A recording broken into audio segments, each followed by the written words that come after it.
very important two guests today, guest speakers. One from Madrasah Islamic. Thank you very much. Welcome, Professor Raditya. Raditya Subhana from Madrasah Islamic. He's working on wealth issues and Islamic economy and finance in Madrasah Islamic. And also we have Professor Madrasah today. Thank you very much, Professor. Welcome to our program. And we will discuss recent developments in wealth issues in Indonesia and Turkey. I would like to say Indonesia is a rising star from Islamic economics and finance, and they are making lots of new developments and innovations regarding wealth issues. But also in Turkey, we have a very broad and very traditional and historical background in wealth issues. So I think it's a very important and very nice program today. We're waiting, and we are also making a broadcast lead channel. Hopefully, our friends all over the world will be benefit from this program, inshallah.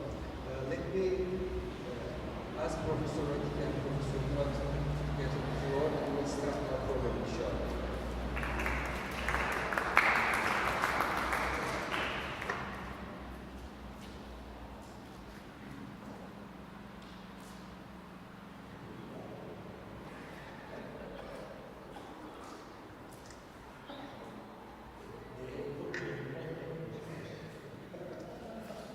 Because as you told before, Waqf is made of stone. We will stop here. Inshallah, today we'll discuss about the recent developments in Indonesia. Especially, I would like to underline that in Indonesia, cash waqf school project has been supported by ISD and getting the best price for the new development related issues. And also in Indonesia, there is lots of developments regarding wealth issues. It's really interesting for us. Professor Murat, let me start with Professor Raditya because he's coming far away. Far away. And also, I would like to say Professor Raditya is a visiting professor in our university. Inshallah, we'll make lots of programs with him. And I would like to thank Professor Raditya for being here. Professor, the floor is yours. Thank you, Dr. Hussein. Bismillahirrahmanirrahim. Assalamualaikum warahmatullahi wabarakatuh. Alhamdulillah, first of all, let us be grateful to Allah Subhanahu wa Ta'ala for His mercy that is given to us. Salawat dan salam adalah sent to our Prophet. Thank you, Dr. Hussein, Dr. Kamala, for setting up this arrangement together with my guru, my inspirations, forever be your student, Lord. Okay, I want to talk about the recent development of Waqf in Indonesia. We know that Indonesia is the largest Muslim population. We have totally 270 million populations, and 87 out of it is a Muslim, so around 200 million is Muslim. And if we talk about the development of the Islamic economics, alhamdulillah, if we can compare with the Malaysians, they have established first Islamic bank. They established the Islamic Banking Act first. Only then the Islamic Bank coming in. But Indonesia is coming from the roots. Islamic Bank comes first. Only then the Act comes later. So that shows that the society in Indonesia, the people in Indonesia is very interested to develop Islamic economics. My student, alhamdulillah, my student is spreading all over the world to join the call for papers, join the Olympiad and things like that. Alhamdulillah. Okay, there are actually a lot of things that can be explored with regard to the innovations of the Waqf in Indonesia, but maybe for the time being, I would like to only maybe 2 or 3 things that I want to share with you all with regard to what is the innovative way that is happening in Indonesia. Like you have mentioned, Dr. Hussein, it is the collaborations between cash waqf and the sukuk. The reason is that, okay, the instrument is called cash waqf linked sukuk. So actually this one is the sukuk is issued by government, the finance minister. The reason government coming in is that, Indonesia has a lot of nazir, private nazir and government nazir, which is Badan Wakaf Indonesia, regulators. But somehow the private nazir, the movement, the innovation is more than the government, than the nazir by government. So many people like to donate their wakaf in the private nazir, right? But there are also nazir which is in the village where they don't know how to build idle wakaf like into productive one. They don't know finance. They don't know how to finance this particular wakaf land. And the number of that nazir is much more than the number of the nazir who understand the finance, business, management, and things like that. So the reason government coming in is that, okay, we understand that there are so many nazir which is not capable of doing things as a nazir. Then government comes in. Government issues sukuk. And then all the nazir, when they receive cash wakaf, they can use it cash wakaf to buy the sukuk. So the process is like this. We have a lot of nazir, A, B, C, D. They receive cash wakaf, but they don't know how to generate the cash wakaf. And then the government wants to help these all the nazir, because if they keep on just deposit things like that, and it will not generate much income. And the government coming in, they issue sukuk. Yeah, of course, the percentage tax is lower than deposit, and the percentage profit is more. So government issues sukuk, and all the nazir here, when they receive the cash wakaf, our process is that all the nazir have to submit all the cash wakaf to the regulators, Badan Wakaf Indonesia. Because Badan Wakaf Indonesia, as a regulator, this is the only entities which is allowed to buy this kind of sukuk. So, CWLS, Cash Wakaf Link Sukuk, it's a private placement. Only the Badan Wakaf Indonesia is allowed to buy this particular sukuk. And then how can the Badan Wakaf Indonesia get the money from all the nazir, from the cash wakaf that they are collected? They come to the Badan Wakaf Indonesia, and Badan Wakaf Indonesia, once they have a huge amount of cash wakaf, they buy this sukuk. So of course, this is government sukuk. Government sukuk is very safe. The return is attractive.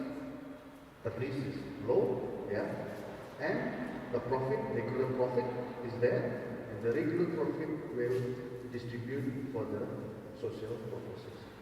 So this is the idea. And a good thing is that government now start to help the people. Yeah.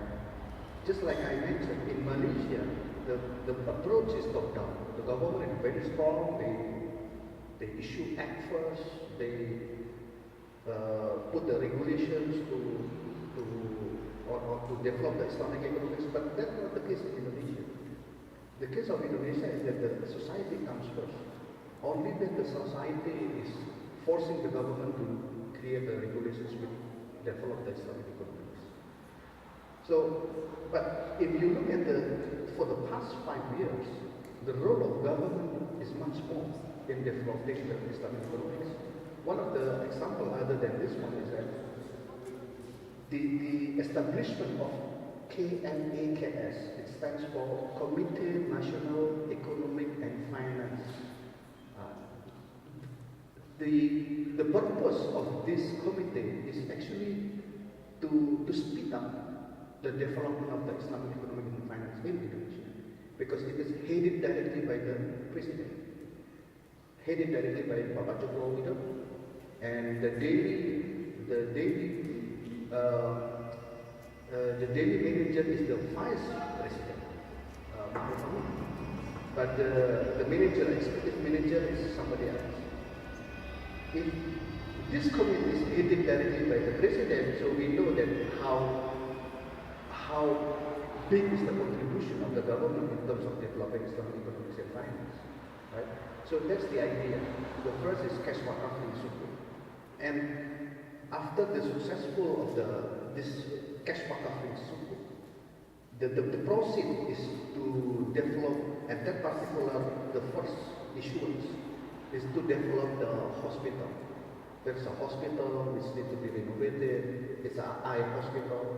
So every people who got the problem with the eye, they can come to that hospital for free.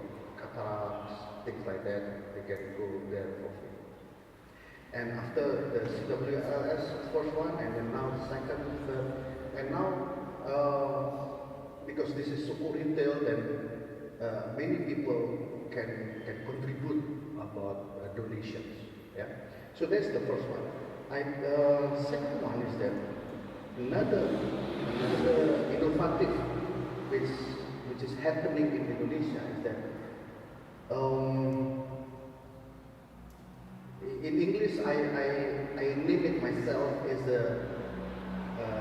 nozzle wakaf station. Nozzle. If you come to the gas station and it's okay. The story is like this. There is one Islamic boarding school in the central Java called Tazakta. And this Islamic boarding school have a relationship with the rich person. This rich person, they own gas station. Yeah, they own gas station.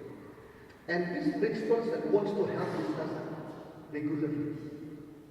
But this rich person, they don't want to donate all the gas stations as wakaf. They don't want. So what he do is that, in the gas station you can select. You want to have 90 RON, 92, 95, right? Yeah. So what he did is that, okay, I will wakaf RON 90 day first until day 15 in a month. Let me just say, he doesn't want to donate all the gas stations as one, but he only want RON 90 from day 1 until day 15. So for example, there is a car, and this car needs RON 90, right? So they come to this nozzle and fill up the tank. Let's say at day 5. So within the 5 and 15, right? Day 5. So after this guy paid the oil, then they calculate how much is the profit. So basically, the gas station will calculate how many revenue in RON 90 from 1 until 15, and then deduct the expenses, and you come and you get the profit. The profit goes to us because it is from day 1 and then day 15. So if there is a car comes in the 16th, the profit goes to the owner. So this, I think, is such an innovative way of doing work. The owner doesn't have to donate all the businesses, but just a small part. And with the durations, 1 until 15 every month. Yeah, so they can do it. So if that is allowed, then things like that in any other professions can be done. For example, if you are a medical doctor and you want to help your friends and you want to donate, you go for social purposes, you can make a donation. Correct me if I'm wrong. Please comment, Prof. Murad. You can donate your professions every Friday. That means wakaf professions. This is my own name, wakaf professions. Your idea, you have the ability to give prescriptions. You know the knowledge, right? That's the thing that that's the mawquf, that's the assets, right? The intangible assets. So whenever the patient comes to you at the Friday, you still charge. Because this is rich, patient is rich, you still charge. But the amount of money that they pay to you, you don't accept it. You go for social. You send it to Nazir.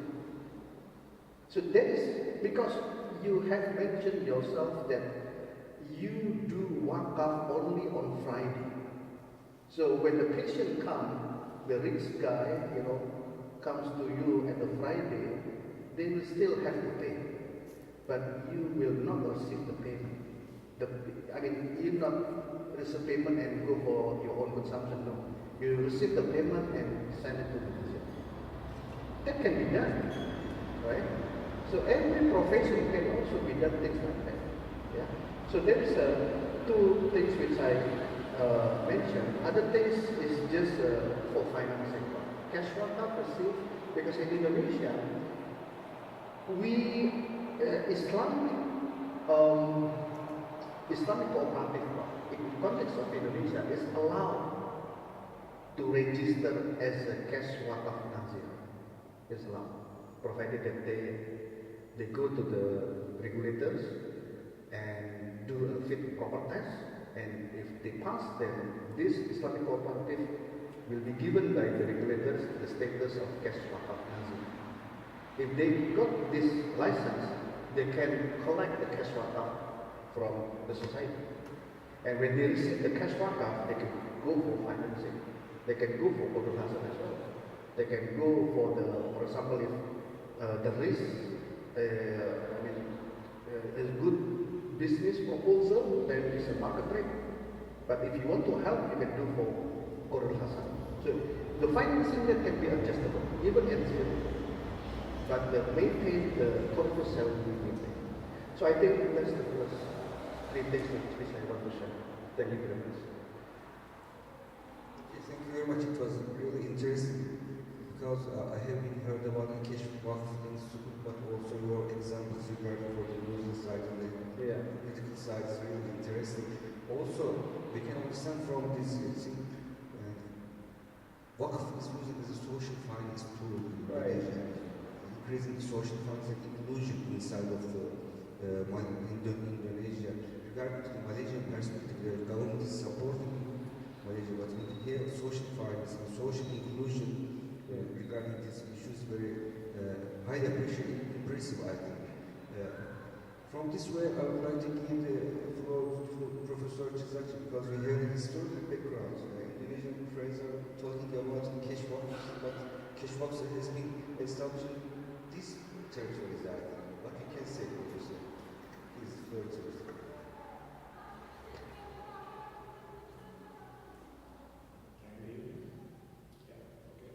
No, not yet. Not yet. I think.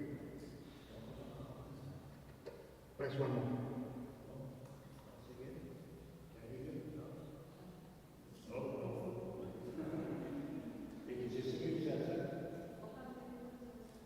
Is it? Should I? Test. Hello. Okay. Well, Bismillahirrahmanirrahim. It gives me great pleasure to be in this location, to be in this building, magnificent madrasa, which was of course a wakaf.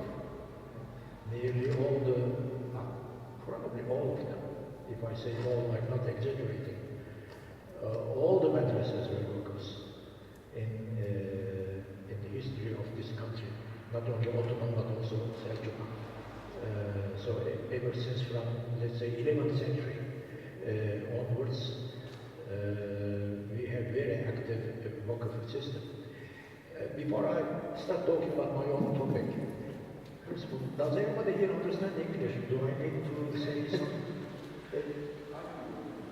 No problem? No problem. Okay. About the Indonesian experience. Indonesia is, at the moment, I guess, the most enthusiastic country about wakafs in the world. Certainly more enthusiastic than we have here. and also in the Arab countries also. So Indonesia has really taken the flag. I would love to receive from you the modus operandi of what you have just described. Because I'm a slow thinker. I would like to sit on my table, see it on the paper, lit my pipe, and then think. So when you talk very fast about the modus operandi, that doesn't appeal to me. Okay? Please send it to me. I will read it very carefully and then respond to you in writing. Okay? But in general, I can say one thing. Because you did mention cash wakaf and sukuk. Yes. As I said, I'm not making any comment on that particular modus operandi because I have to be very careful about that. But in general, I can say that I'm not particularly happy about the combination of sukuk and cash wakaf. For the reason that if you use sukuk, you issue sukuk papers. This may be the government or private or whatever. If anybody issues sukuk papers and with the finance that it obtains establishes a cash wakaf, there is this huge problem. The problem is that every sukuk must be paid back at a certain time. So when that time comes, when the sukuk matures, then the money will come from wakaf because it has all been transferred to the wakaf. So that means you are extinguishing the wakaf, you are killing the wakaf. To pay back the sukuk to the people who had bought the sukuk papers, you have to kill the wakaf. That's why I have been against sukuk wakaf combination. Instead, I have proposed that the finance could be obtained through esham rather than sukuk. Because esham does not need to pay back at a certain date. But no one listens to me. I think I have to grow a beard. We have a saying in Turkish, you see, to listen and to be taken seriously, you have to grow a beard. You have a beard, okay? Not much though. And you have a pretty good beard, okay? So people will take you seriously. No one takes me seriously. So that is my objection to the combination of sukuk and cash wakaf. Instead, it should be esham. And I can talk the whole day about esham. Esham is a magnificent instrument, and it follows directly. It follows directly Surah Al-Baqarah, verse 282. So it is 100% Islamic. People who don't understand the modus operandi, think that, oh, it is riba. No. If you say esham is riba, that means you have not understood the modus operandi. And not even Mehmet Genç has understood the modus operandi. The very discoverer of esham in the Ottoman archives, Mehmet Genç, has failed to understand the modus operandi. I had a big fight with him. And he passed away, Rahmetullah. And I had a long discussion with him and very heated arguments with him. But he was a great Ottoman economic historian, but not he did not know enough about the Islamicity of the modus operandi of the esham. So esham is the correct instrument. And when you come to Mudalya, we can talk for hours about esham. Okay? So that was the introduction to my paper. The next thing, my paper is actually a warning, particularly to my colleagues in Indonesia, where Waqf affairs are so popular. My warning is that, first of all, I start with the statement that throughout the Islamic history, Ottoman Empire, I use the word, I don't like to use the word empire for obvious reasons. That's a Western thing. But there is no other word in English. I want to say it is a huge state, a huge and powerful state, out of which when it died at the beginning of the 20th century, some 30 plus nations emerged out of it. So this is a huge state. This Ottoman state, but I have to use the word empire because there is no other word in English. This was a society where Waqfs achieved the greatest sophistication and the greatest diffusion. They were very, very popular all over this huge geographical entity called the Ottoman Empire. So, the next question, and it's a big question, why? Why was it that the Ottoman Empire was the place where Waqfs reached their greatest sophistication? Surely it was not because we Turks are so philanthropic. It is not because of our unique characteristics.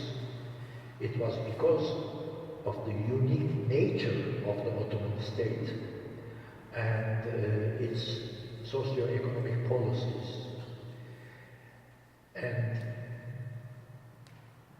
this unique socio-economic structure has provided huge stimulation to the establishment of Waqfs. That is the reason. And the problem is today,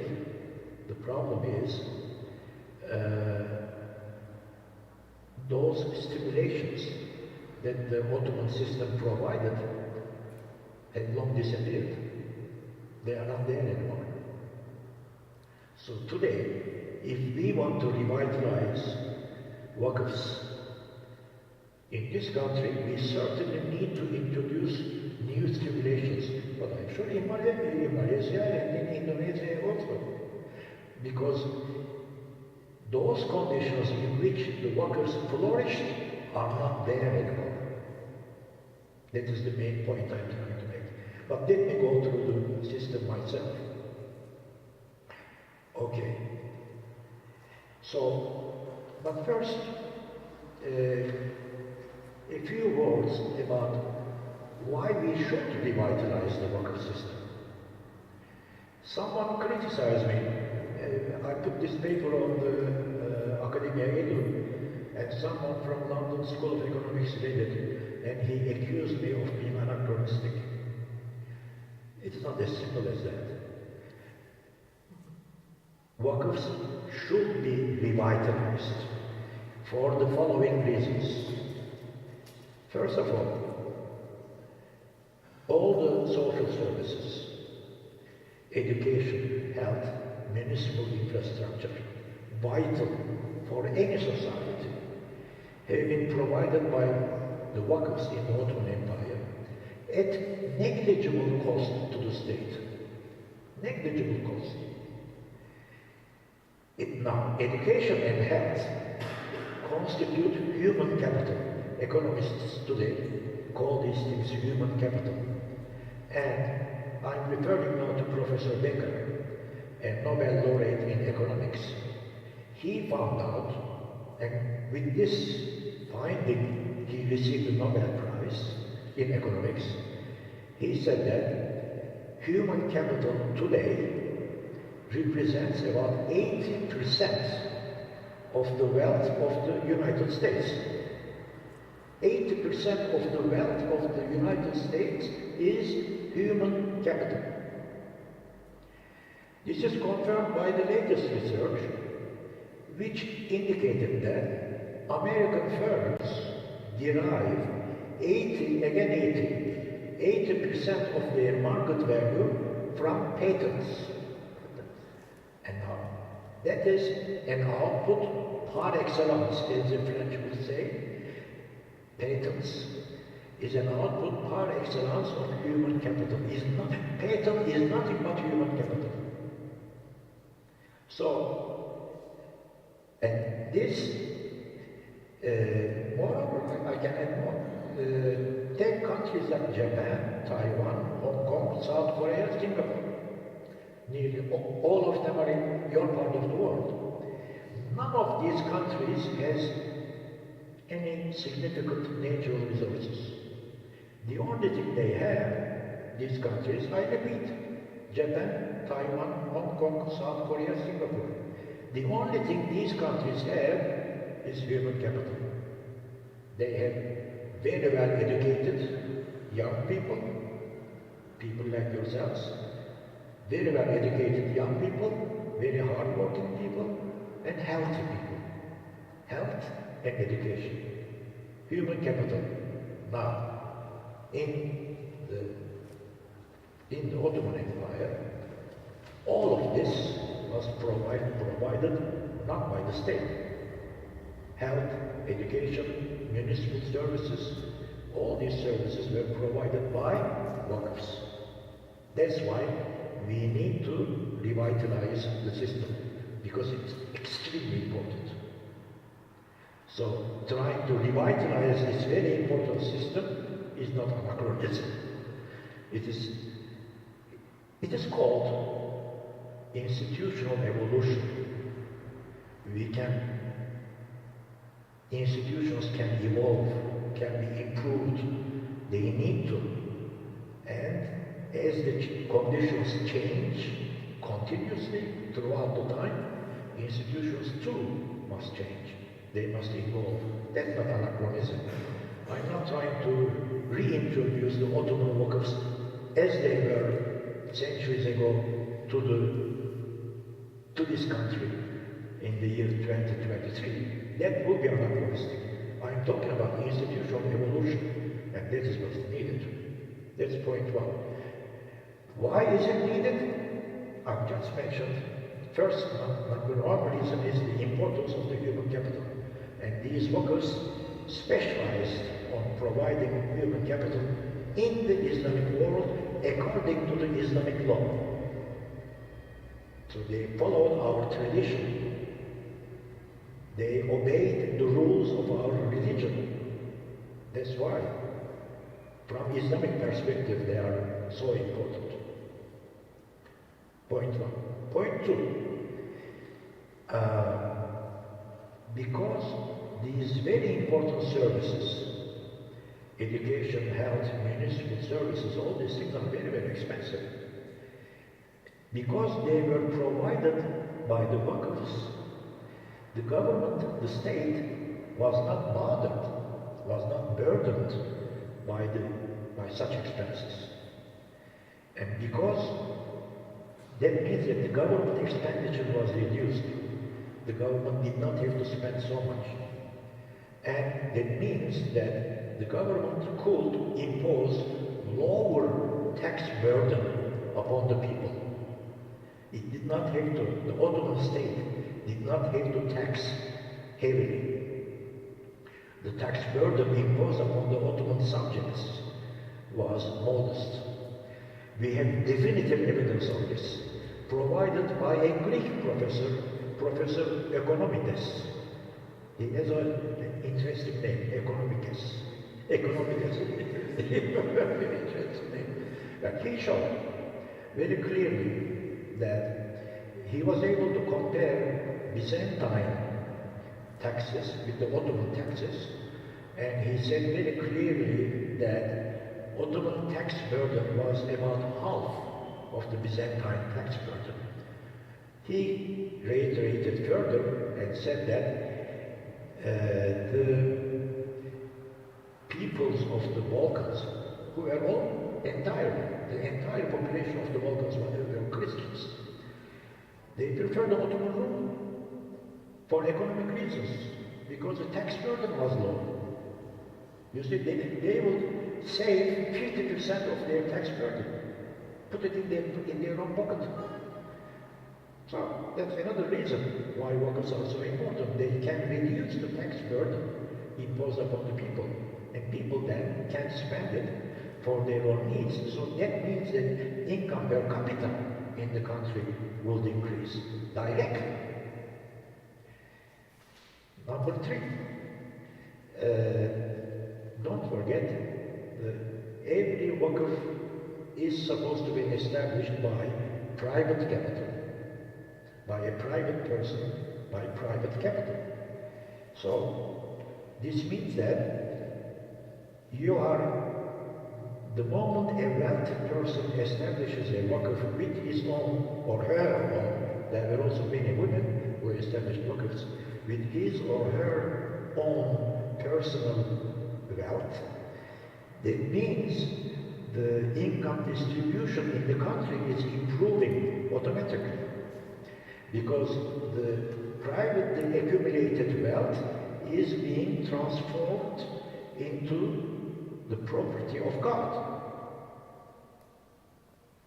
At the moment you establish a wakf, you are taking your property, your wealth, away from you voluntarily and making an endowment in the name of Allah subhanahu wa ta'ala. So you convert it into God's property. Why?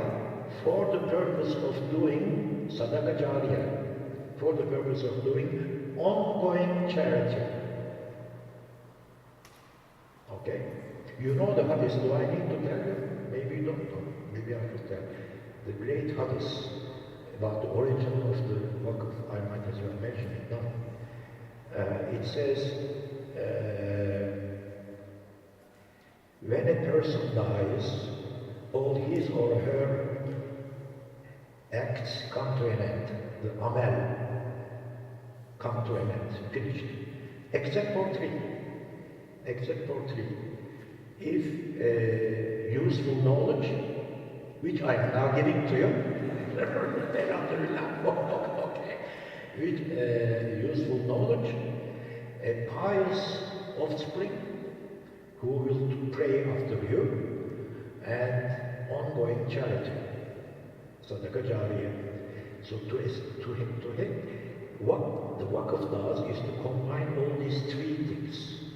So if you want to continue earning sawab, earning good deeds after your death, then wakf is the institution which can provide you with that. So Islam gives,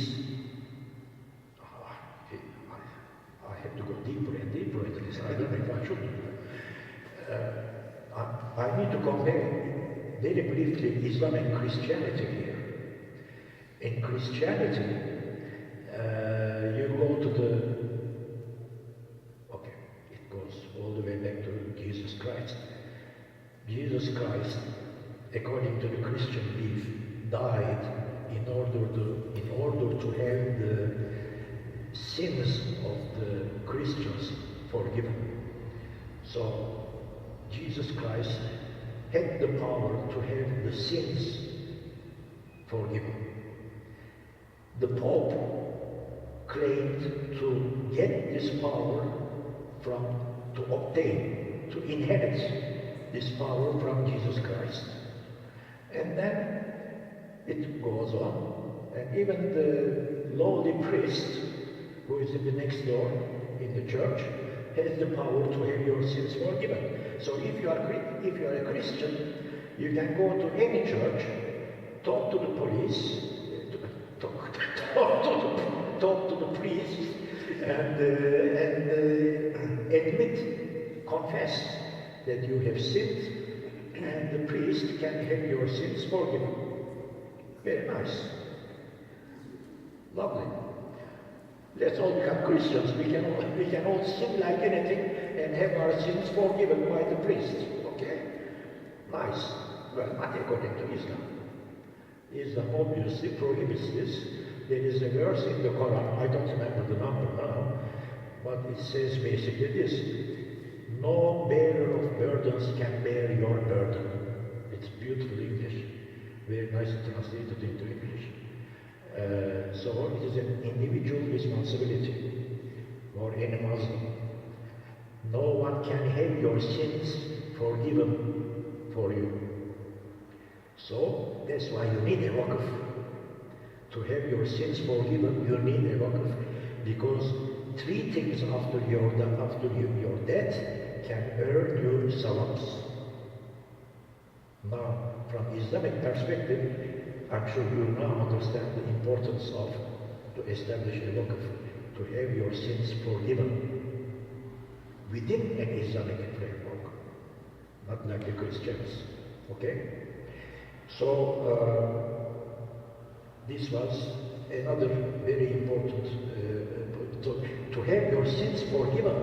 You establish a waqf, but while you are establishing a waqf, you are also helping the distribution of wealth in the country, because you are transferring your personal accumulated capital into the property of God, which is then the revenue which it generates is then used for human capital, for education, health, etc. And all of this is 100% conformity in the Quran. Inflation. Now, if the burden of taxation is reduced, then cost inflation is also reduced. A major reason of inflation, which we call the cost inflation, a particular type of inflation, is the importance of the costs. The higher the costs, the more the inflation. So reducing the tax burden reduces the cost and therefore reduces inflation. That's from a purely economic perspective. Another problem which you see in the Western world particularly is the undersupply of public goods.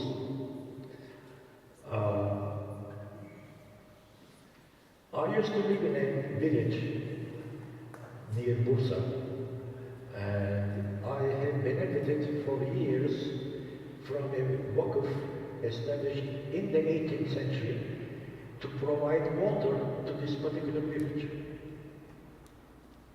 This is public good. The founder of the waqf in the 18th century established a water system which provided water to my home. 200 years later, I still benefited from the water provided by this waqf. That's a public good. In the West, or in conventional economics, public goods are in short supply.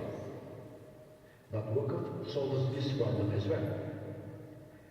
And finally, waqfs also help employment. They provide employment. Hundreds of thousands of people are employed even today in Turkey in waqfs. But not only in Turkey, in the West also. The waqfs are very active in the West also. I'm not talking about only an Islamic institution. They have borrowed waqfs from us. I repeat, they have borrowed waqfs from us. Let me give you a concrete example. That is the Merton College of Oxford University was established exactly as a madrasah. This was the model of Merton College at Oxford University. They had borrowed it from us. How did they know it? They learned about our waqfs during the Crusades.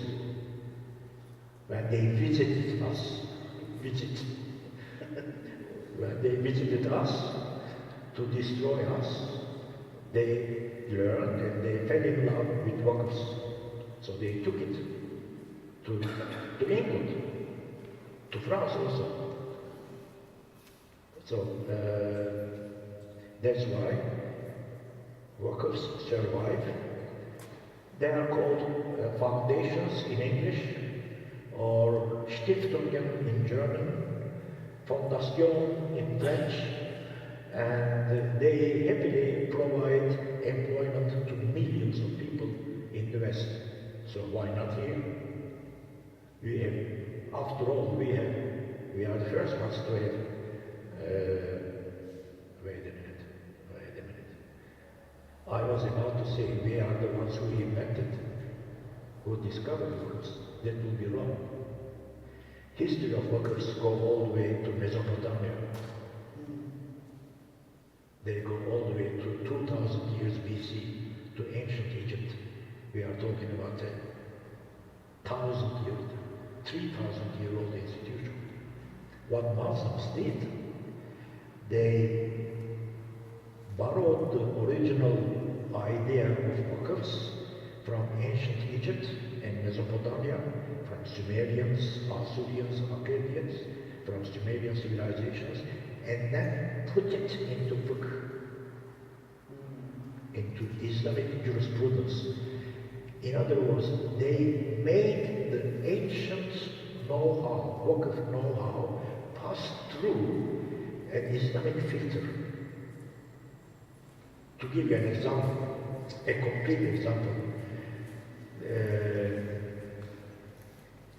Fideicommissum is the Latin name for Waqfs, which is what the Romans had. But the Romans were using Fideicommissum, Waqf-like institution, in order to finance gladiator games, where people kill each other.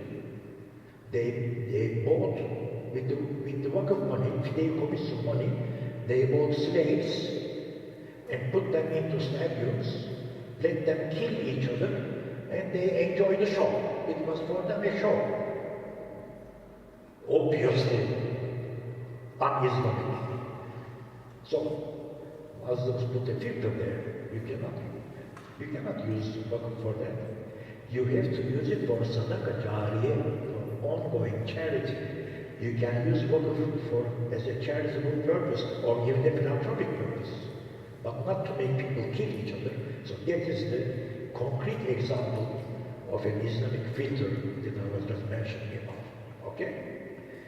Now, let me come why these institutions, these Waqfs, and in their various forms, flourished in the Ottoman Empire. And they reached the zenith of their sophistication. What was so special about the Ottoman Empire? Well, again, as I said previously, this was not because we Turks are so philanthropic, are so altruistic. I'm not claiming that at all. We may be actually quite brutal people. we are not the most altruistic people in the world. So it was not because of our natural characteristics. No. It was because of the Ottoman system, which I have called proto-quasi-socialist. Proto here suggests early. Early in the sense that the system that emerged in the Ottoman Empire was centuries before Karl Marx, who is known as the founder of modern socialism. So the Ottoman quasi-socialism, I will explain quasi also. The Ottoman quasi-socialism was centuries ahead of, centuries before Karl Marx. That's why it was early. Quasi means not really, or in Turkish, imsi, socialism, we may say, okay?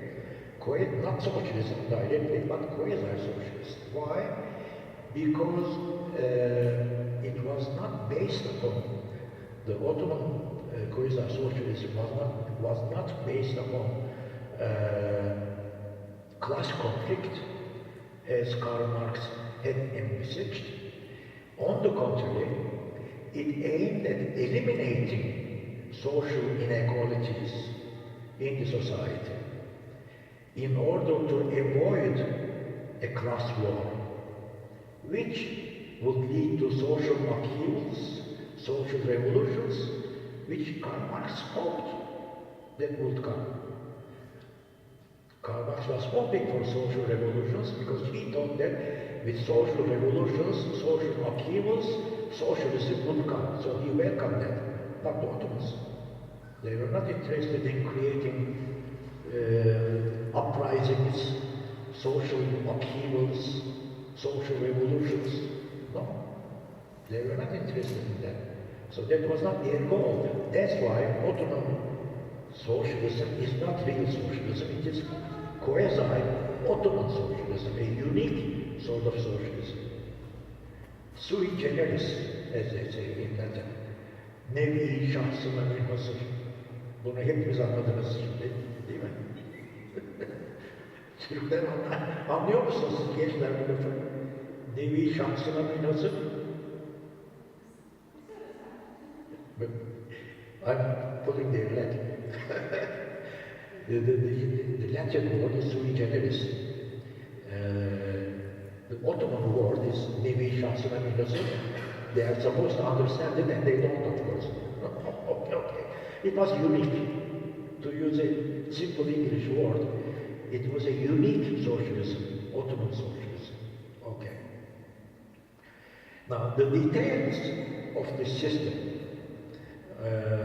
what I have called proto-quasi-socialism, has been explained by the late Mehmet Genç. Mehmet Genç was one of the three founders of Ottoman economic history. He was a great economic historian and a very, very dear friend of mine. So may he rest in peace. And he developed a model which I call the tripod model because it has three legs like this. And these three legs of the Ottoman social economic model are called provisionism, fiscalism, and traditionalism. Three legs. This is what he argued. He argued that the entire Ottoman socio-economic system was based upon provisionism, fiscalism, and traditionalism. I won't go into the details, but I will go only as far as those aspects which concern us right now. One of the goals of the system was to create a society that is described in the Quran as ummatan wasatan, a society of what we would call today middle-class people, not too rich, not poor, middle class, ummatan wasatan. That is the Quranic ideal, by the way. And Ottomans were very serious about this, because they believed that only such a system, ummatan wasatan, would avoid social upheavals. That's what they were concerned about, to avoid social upheavals. That's why they introduced provisionism. Provisionism meant abundantly supplied markets, where in any city in the Ottoman Empire, when you go to the market, you could buy everything that you needed. So the markets needed to be supplied well. They aimed for this, and because provisionism for them was so important, their economic policy was exactly the opposite of what we as conventional economists would think. What they did was they encouraged imports, because when you import, your markets are well supplied, and they discouraged exports. They taxed exports. They did not want to export, because exportation means that the goods go to other countries. They didn't want that. So provisionism meant that they follow the policy and economic policy exactly opposite to what we try to do today. Point one. Point two, production. Okay.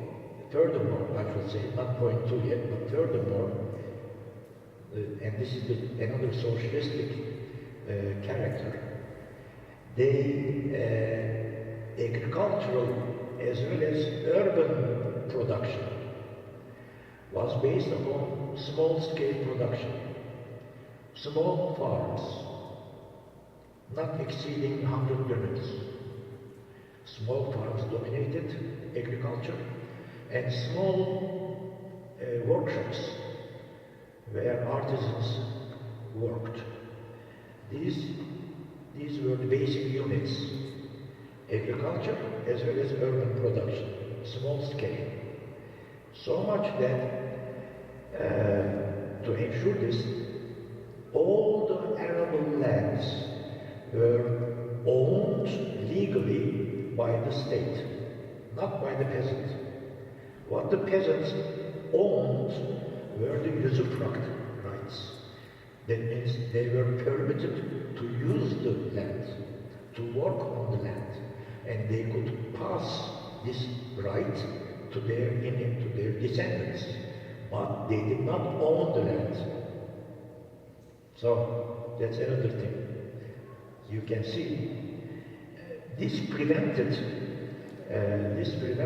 formation of huge plantations, like you have in Indonesia nowadays. They did not want huge plantations. They had palm oil plantations, for instance, right? They did not want that.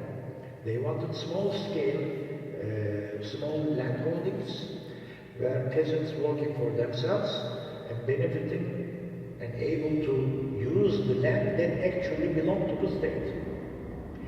And small-scale production. Small-scale production such that they were not, the artisans were not permitted to expand their production.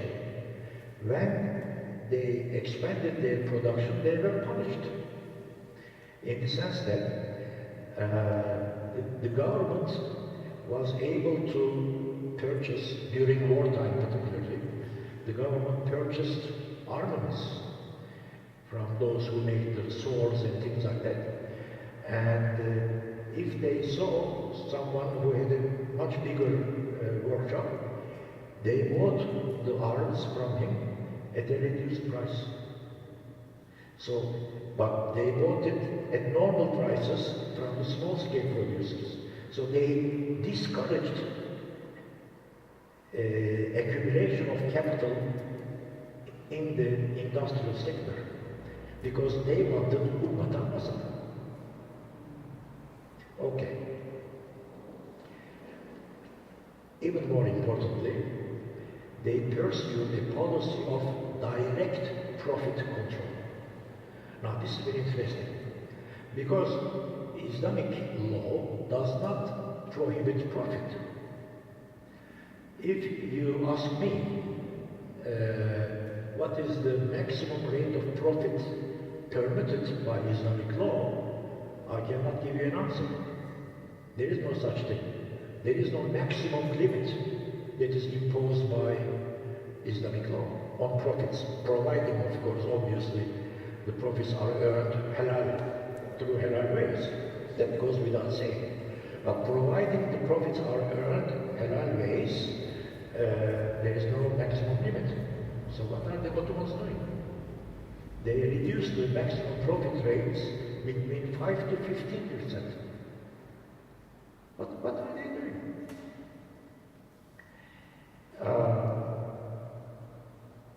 Actually, this is a long story.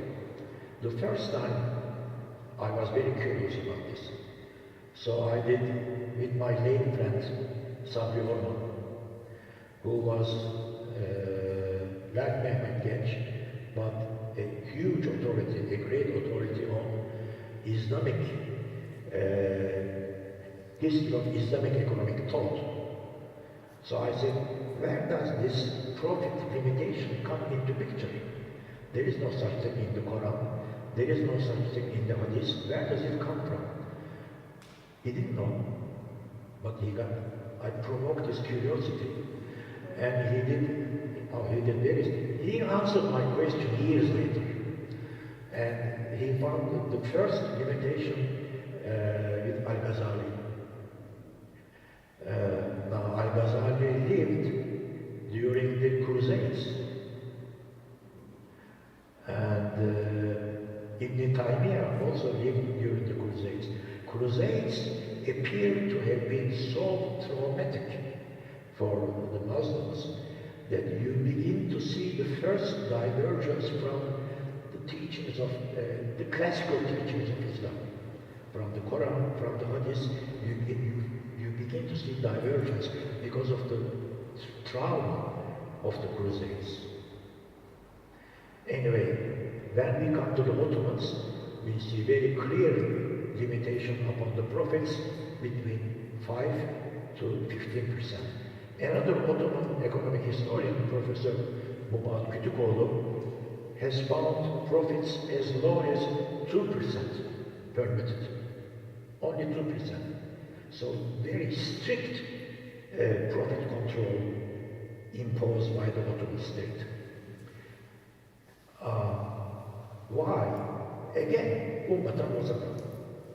They did not want to have certain enterprising artisans to develop huge workshops, factories, and accumulate capital like in capitalism. They were not capitalistic. So they did impose these profit controls, and could they achieve the Ummatan Wasatan? We can ask at this point that the answer is yes. They achieved to establish an Ummatan Wasatan society. How do I know? I know it thanks to Mehmet Genç. The late Mehmet Genç, very good friend of mine, as I mentioned. One day he came to me, and the moment he comes to my home, he looks around my library. Okay? He said, "Oh, you have this book." He took the book. And the book was written by Professor Geremek, a Polish professor, about poverty in Europe. And he said, "I confiscated this book." I said, "I need to know what are you doing?" He said, you wouldn't understand this book anyway. I am confiscating this book. Just shut up. So he took my book, confiscated, and took it to Istanbul. And then what he did, he went into the archives and he studied the Dilenci Defterleri. Dilenci Defterleri means the registers of beggars. The Ottomans registered each beggar in Istanbul, or in any other city as well. He was looking at Istanbul. So every beggar was registered. Beggar. People who beg. Yeah. Every beggar, each beggar was registered. And their names and details were kept in these defters, these volumes. And then he compared the numbers that he found in Istanbul with the numbers that Geremek provided in my stolen book, in my confiscated book. And the result is that in the year 1736, the number of beggars in Istanbul was merely 1 in 1,000. One person every 1,000. One person in every 1,000. You don't say percent, you don't say per 1,000. Per 1,000. Per 1,000. Okay. The number of beggars in Istanbul was 1 per 1,000. In Paris and London, comparison, this was 100 times greater. In Paris and London. So Ummatan Wasatan was achieved. And we have also further evidence. We have a lot of evidence. The Ottoman archives contain about 400 million documents. So we have massive information. And we have, for instance, so-called probate registers. When people die, their property is assessed by the Qadi, by the judge, and converted into cash, and then distributed among the inheritors. So these probate inventories inform us about the wealth of ordinary Ottoman persons, individuals who died. How much wealth did they have? Very modest. Ummatan wasatan. So they succeeded. And because they succeeded in creating an Ummatan wasatan society, they, with the exception of the 17th century, that's a unique period, sui generis again. With the exception of the 17th century, you don't have social upheavals, uprisings in Ottoman cities. So a general peace prevailed in this Ummatan Wasatan society. That's why they called their state Devlet el-Ebed, which means the perpetual state. They thought that this Ottoman state will be perpetual, that it would indeed live in perpetuity, it will never come to an end.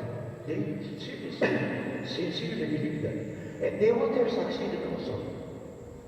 They would have succeeded. The Ottoman state could have been a perpetual state had completely unexpected developments not taken place in the West. I mean, particularly the discovery of the huge American continent. From one end to the end, a huge continent with its endless resources. Point one. Point two, the wealth that American continent generated. From Potosi alone, that's a silver mine in Bolivia, 3,000 meters high on a mountain. From Potosi alone, 800,000 tons of silver was shipped from Bolivia via Buenos Aires and the Caribbean to Spain. And from Spain, it went into Europe, creating a global inflation, of course, but also a massive reduction in the rate of interest. So capital became cheap in Europe. Rate of interest going down. With rate of interest going down, you can invest. You see? So, American continent.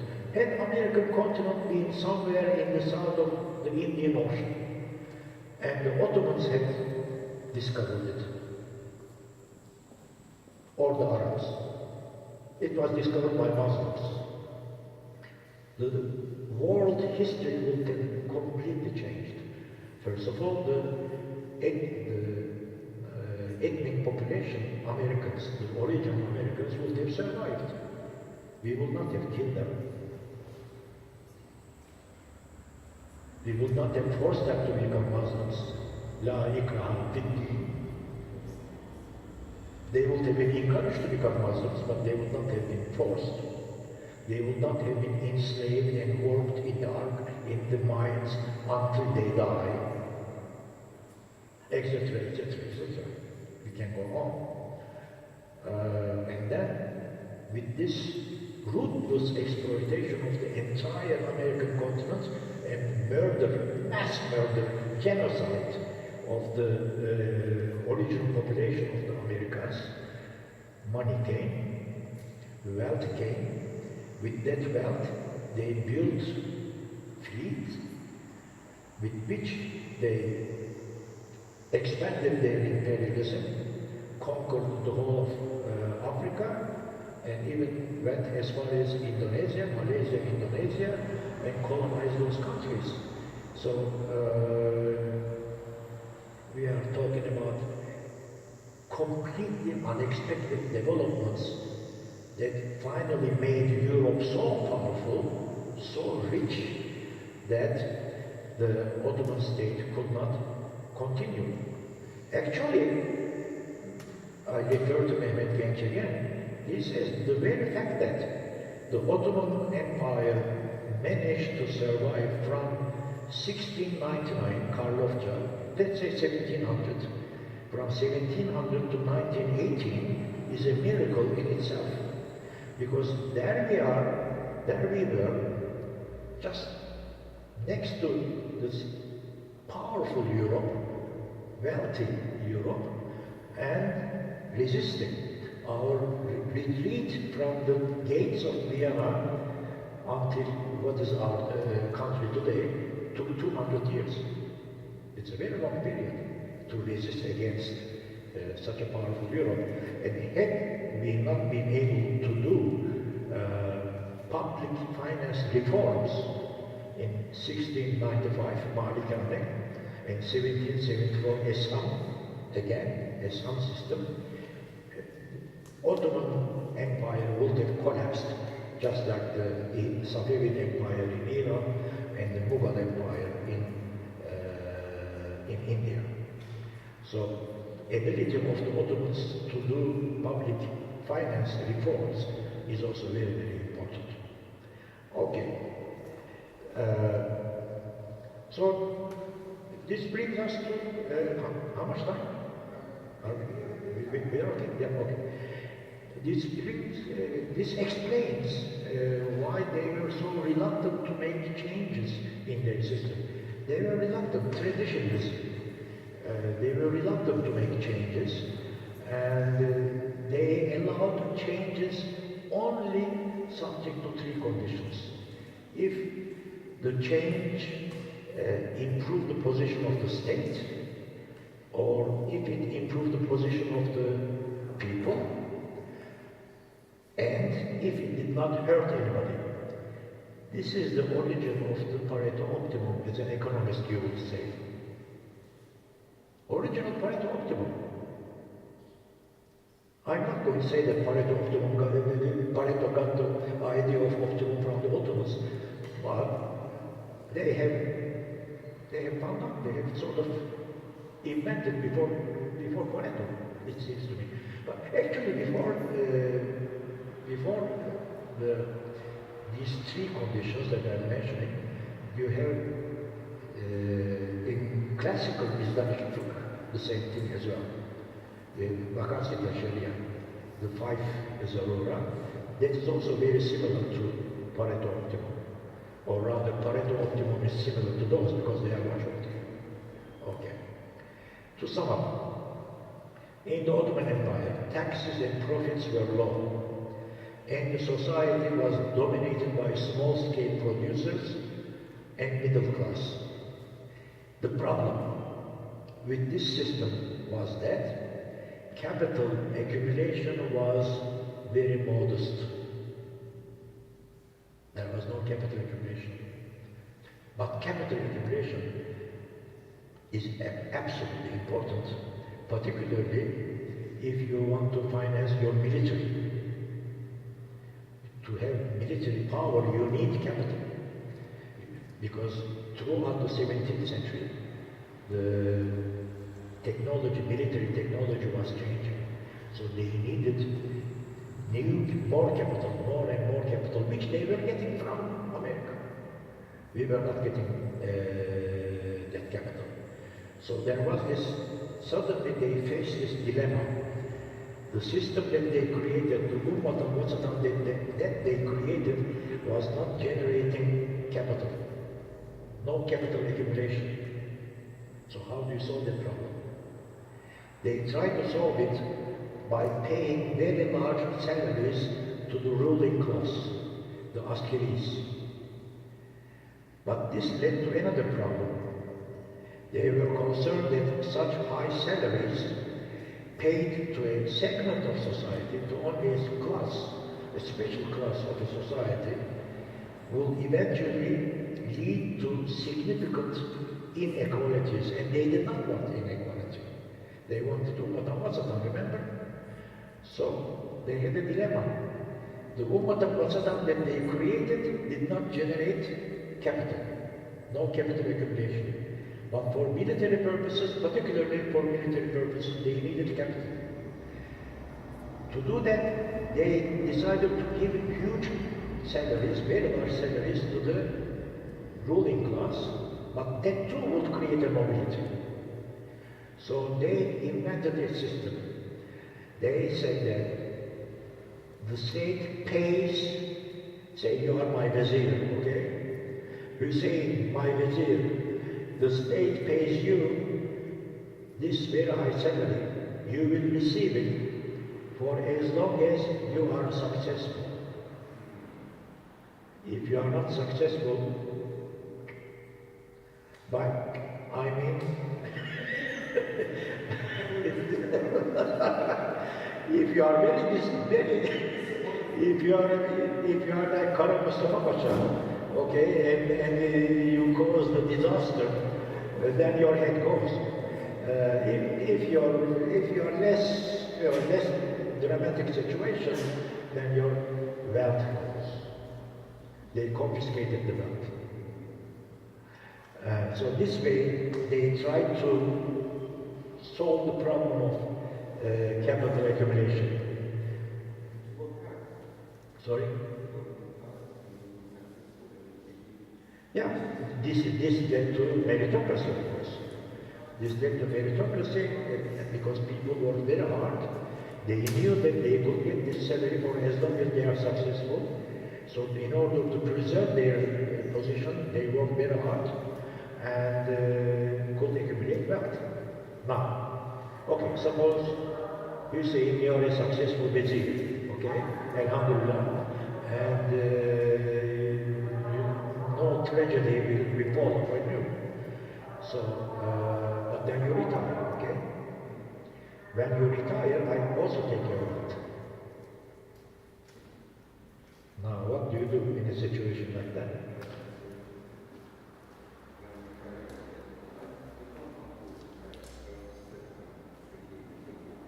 Yeah, but then when you become 77 years old like me, they will tell you enough is enough, you are retired.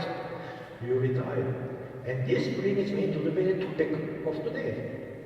When Hussein has grown old, or I am, as I just mentioned, 77-year-old, when a person retires, comes to the retirement age, by the way, there was no upper limit. His wealth will be confiscated.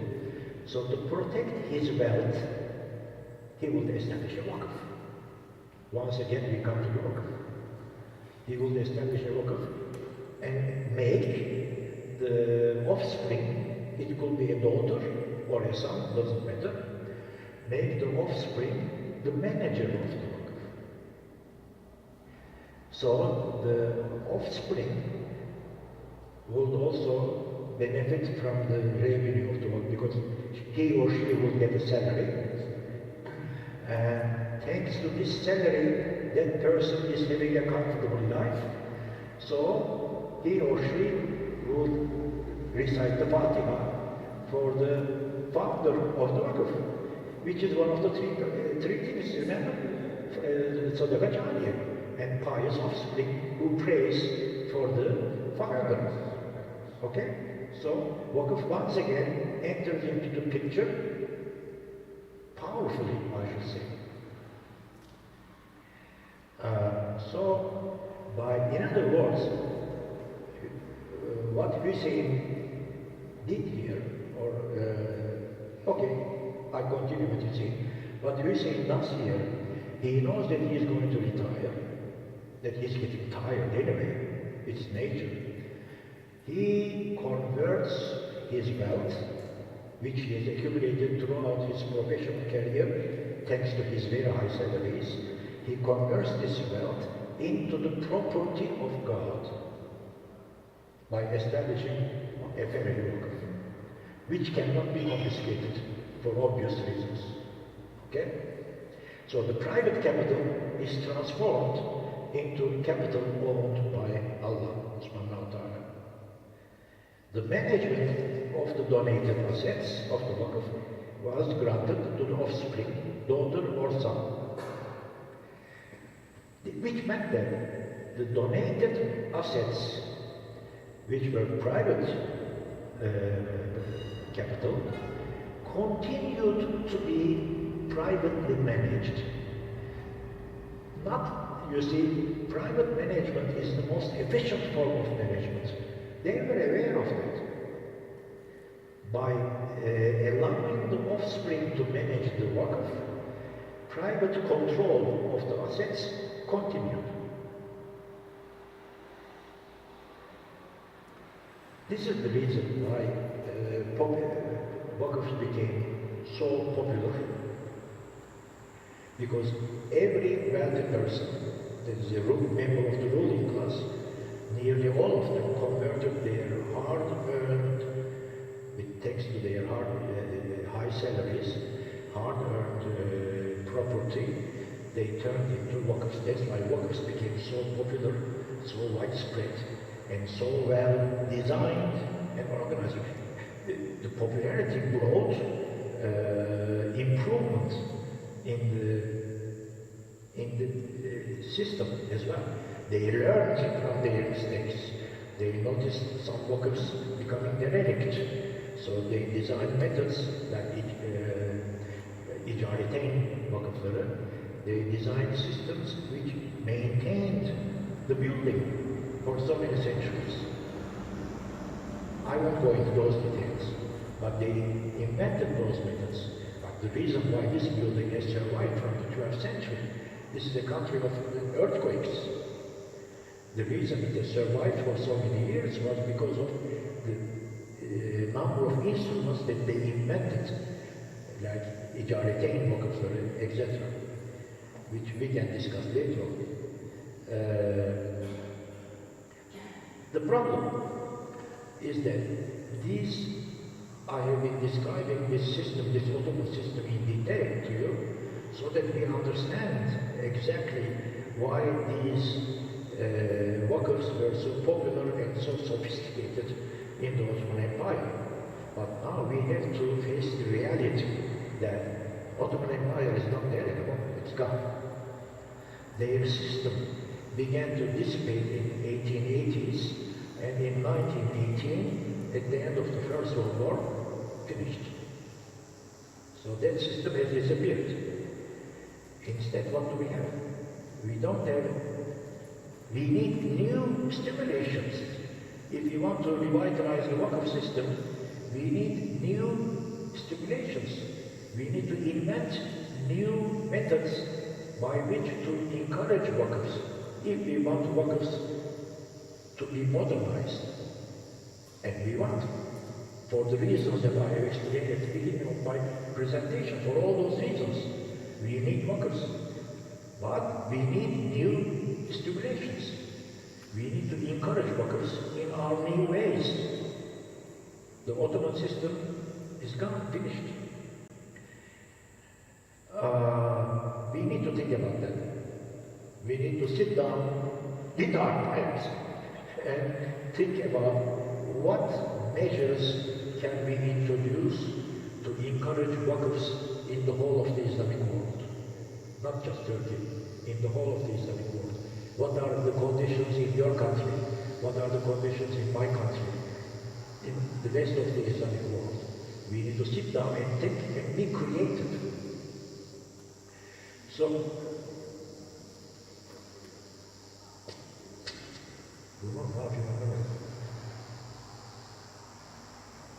okay? Naif?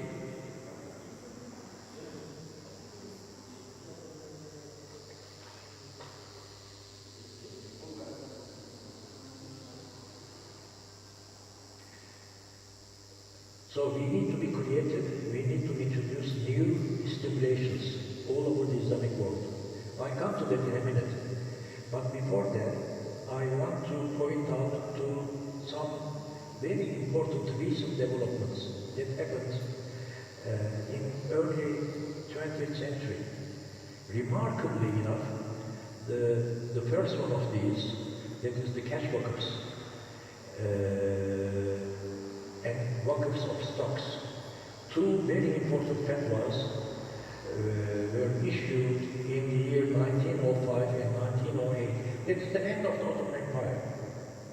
Even in the twilight, in their twilight, when they were collapsing, they introduced two very important developments. The cash workers were legalized, and workers of stocks were also legalized according to the Islamic law, fatwas. Cash workers are extremely important because cash workers facilitate crowd finance. Okay, so let's say I establish a cash worker. You are the people with modest means. Okay? You like, you trust me, you like the work of that I establish, you think that this is very important, so your meager savings, a few liras here, a few liras there, you can donate to the wakf. Cash wakf facilitates, makes it possible. So crowd finance is made possible thanks to cash wakf. And wakf of stocks solved the major problem of cash wakfs, which was, in history, Ottoman cash wakfs were quasi-riba. They were ribawi, dubious, hile-i sharia. They operated with hile-i sharia. We didn't like it. But wakfs of stocks solved this problem completely. And with the law that passed in the year 1967, wakf of stocks in Turkey became legal. So three very important developments: legalization of cash wakfs, the fatwa, which made it possible, which made cash wakfs to spread to all over the Islamic world possible, including Indonesia, Malaysia, Arab world, everywhere. Cash wakfs are now becoming very, very popular again, just like in 15th century Ottoman Empire. So that was one huge development. Second, what goes together with cash wakfs? Crowd finance. And third, wakfs of stocks, which eliminate the danger of riba from cash wakfs. Three very important developments took place. The only problem now left, as far as I know, is how do we disseminate this knowledge? But before that, before coming to that, I want to give two examples of this very, how this very successful, how this very important improvements actually turned into practice. One was the Koç Foundation in Turkey, established in 1967 as a wakf of stocks. This is the first wakf of stocks in the world, I guess. The Koç Foundation continuously exists. It has it has established a highly successful university in Turkey, one of the best in this country, and it is based upon, it's financed by the shares of the Koç conglomerate. So that is one very important example. Another example is Türk Silahlı Kuvvetleri'ni Güçlendirme Vakfı. Now that's a unique thing. I should say this is the fourth new development. That is establishment of a wakf by the state, not by a private person, not by a state. We are not the pioneers in that. Iran started before us. After the revolution in Iran, they converted all the property of the late Shah into Astana Quds, Mustafa Zan, Astana Quds, and things like that, into wakfs. So state wakfs were initiated by Iran. Malaysia followed with Johor Foundation. And in our case, we have the Türk Silahlı Kuvvetleri'ni güçlendirme. What could this happen when the young people won't remember, but I remember very well, when in the year 1964 there was a coup d'etat in Cyprus.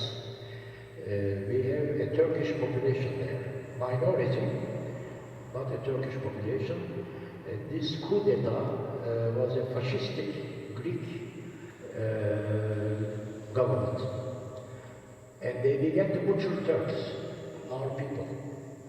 So we decided to invade the island, but to protect our people. But we got this letter from President Johnson, the President of the United States, saying that if we use American weapons for the invasion of Cyprus, we will never receive any military aid from the United States anymore. So we could not do it. It took us 10 years, and then a campaign was launched. Even you would remember that. You're even too young.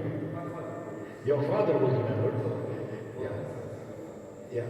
What I remember very well, one night we were sitting together. My father took out his wedding ring and asked my mother also to take out her wedding ring. And they said, we are giving our wedding rings to our army. That was a campaign. That's how it all started. Crowd finance. This was the crowd finance. It all started. And then in the year, and then we were able to build our landing ships, amphibious ships, and we were able to protect our people in 1974. This was the beginning. About 10 years later, this work was established in the year 1987. Its purpose is to strengthen the Turkish armed forces. Again with crowd finance and with government financing, hybrid. It owns now, this work has become part owner of 54 armaments companies, private companies, but their shares have been bought by the Wakf. So 54% of the shares, 54 such companies' shares.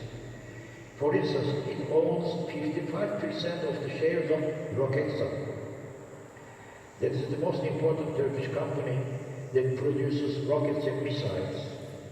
It is envisaged that this company will also be involved in Turkish space research. Moreover, it owns between 55 and 99% of nearly all major armaments companies. Initially, the Wakf bought only minority shares, but because it does not distribute profits, it's a non-profit Wakf, it does not distribute shares to shareholders.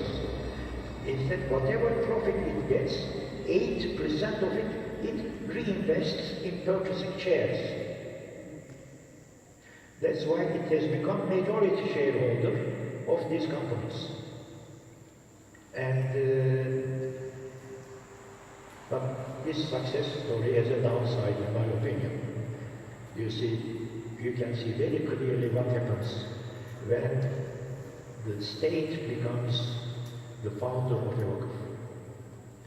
The traditional Ottoman Wakfs were established by individuals who saw in their vicinity problems and aimed to solve these problems.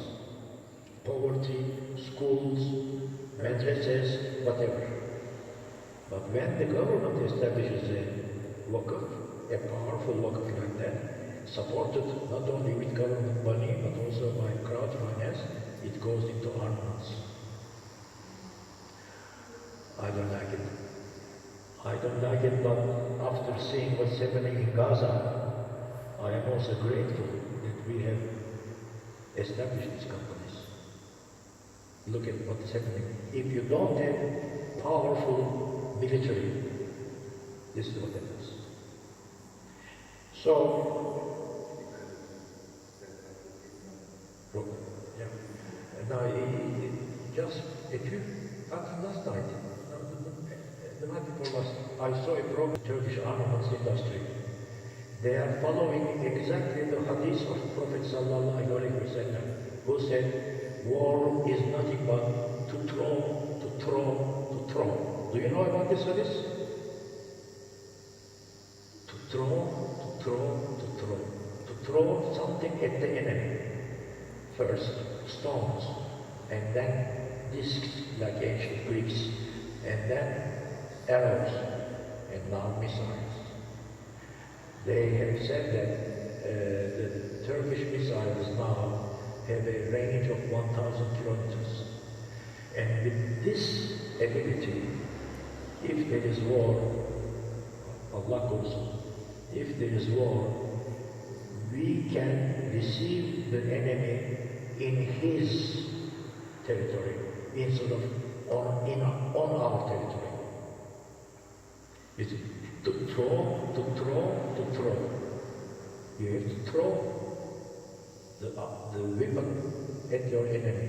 If you are not able to do that, he comes to you and you have to fight on your land like in Gaza. Okay? So, that's about it. Yeah, okay, one more thing. So, all the stipulations, to conclude, all the stipulations that the Ottomans provided to have this, I should say, magnificent worker system, I don't think I'm exaggerating there, have disappeared with the Ottoman Empire. They don't exist anymore. But at the same time, 20th century witnessed very important developments. Cash workers all over the Islamic world, crowd finance, work of stocks, and workers established by state. These were, each one of them, these four things were very, very important. Now the problem is to disseminate this knowledge, to make sure that every Islamic country in the world has the perfect law to establish and to encourage workers. An attempt has been made for this by the Kuwait Public Foundation and IRTI. IRTI is academic branch of the Islamic Development Bank. The two combined and they designed a worker law, and they asked me to criticize their proposal. I did. I read the proposal very carefully. I said, this is a good proposal, but this missing. These points are no good. Throw them out. I contributed. I criticized. It was a constructive criticism. And I had improving the law. But then nothing came out. Nothing came out. This must be, the law must pass. It must be proposed in its final form. The way when I left it, when I said, please do it this way, I think it was as near to perfect as possible. That proposal should be made to all Islamic parliaments, to all Islamic countries. Of course, conditions in Indonesia, Arab countries, us, Iran, whatever, may differ, and there may be some minor changes, but broadly speaking, the law was as near to perfect as you can come. Then, why did it stop? I don't know. So it has to be done by, if you know anyone in IRTI. I know. Do you? Kick him. Okay. And please ask him why they have stopped. Why did they stop?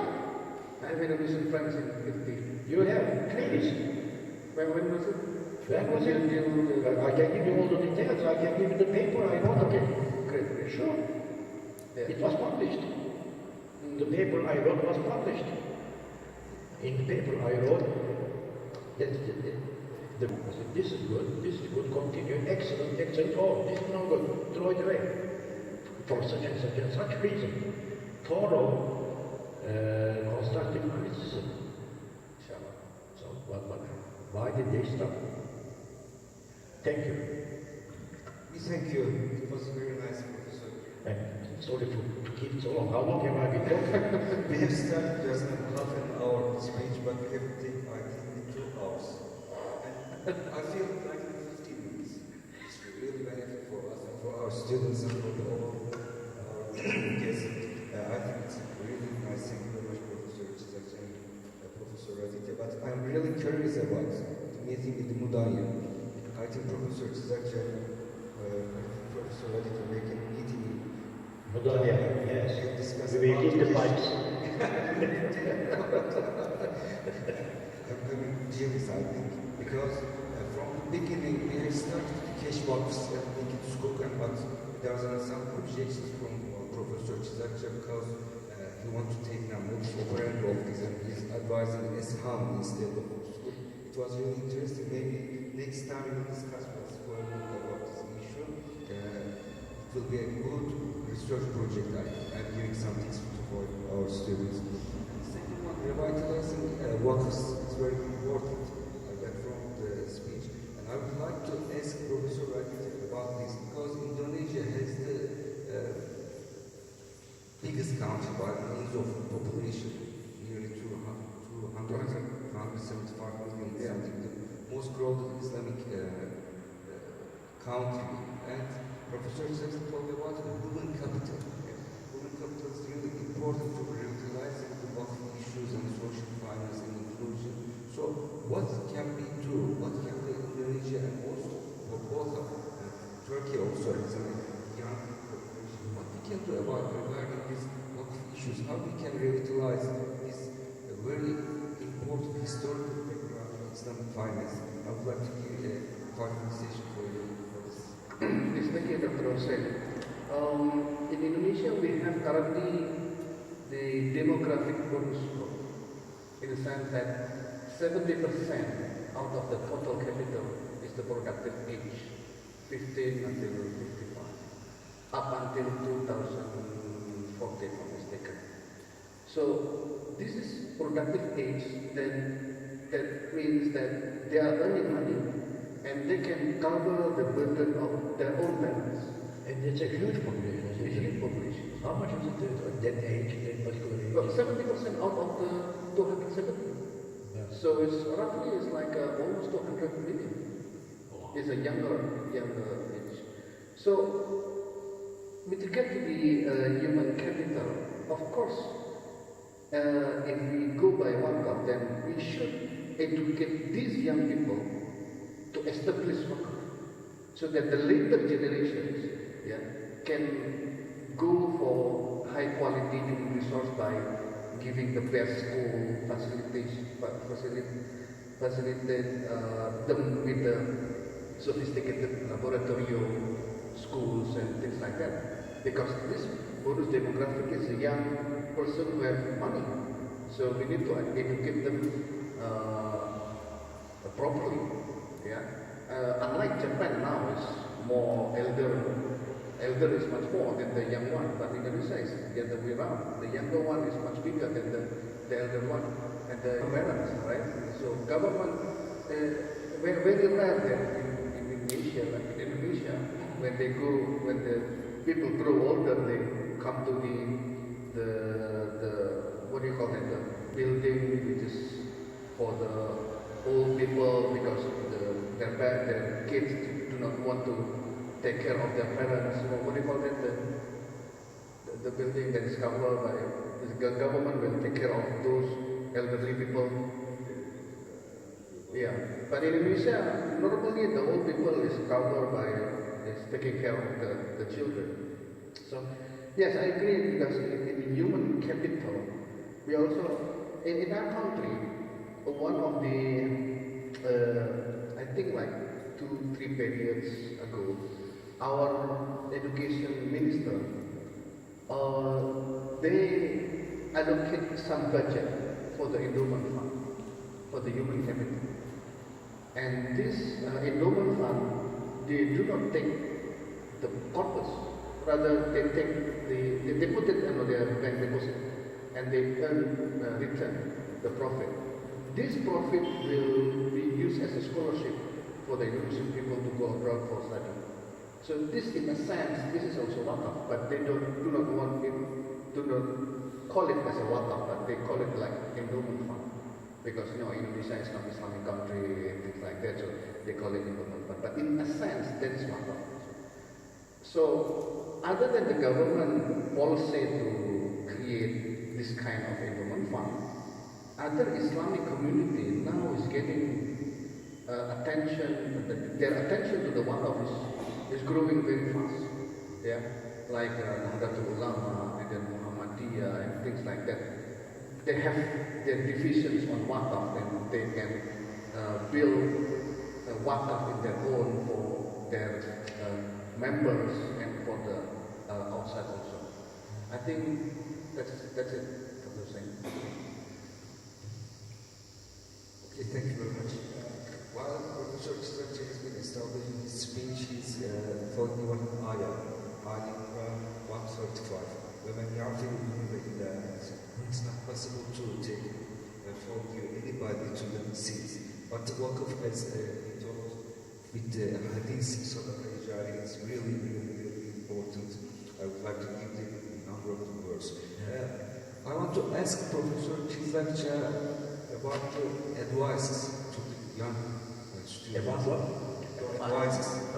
Because we talk lots of things about the wakfs, and we have historical perspective, we have very successful stories, very successful examples, but now we are in the era of, as you mentioned, revitalizing these issues, renewing these institutions. What they can do, what the students of Islamic economics and finance may to do regarding this issue, I would like to take your advice before going the conversation. First of all, know the importance of wakafs and appreciate the potential of Islamic finance. Please note, I don't know if I'm giving you a relevant answer to the question, but I did write an article on the potential of Islamic finance in general.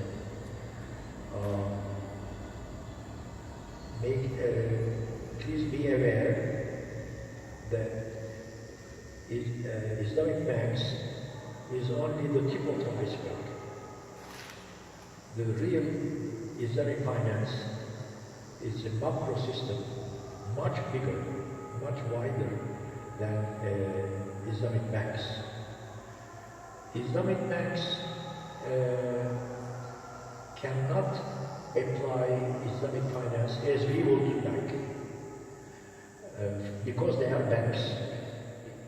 So what we need, I'm referring to particularly Mudaraba, Imam partnerships or Musharaka partnerships between the capitalist and the entrepreneur.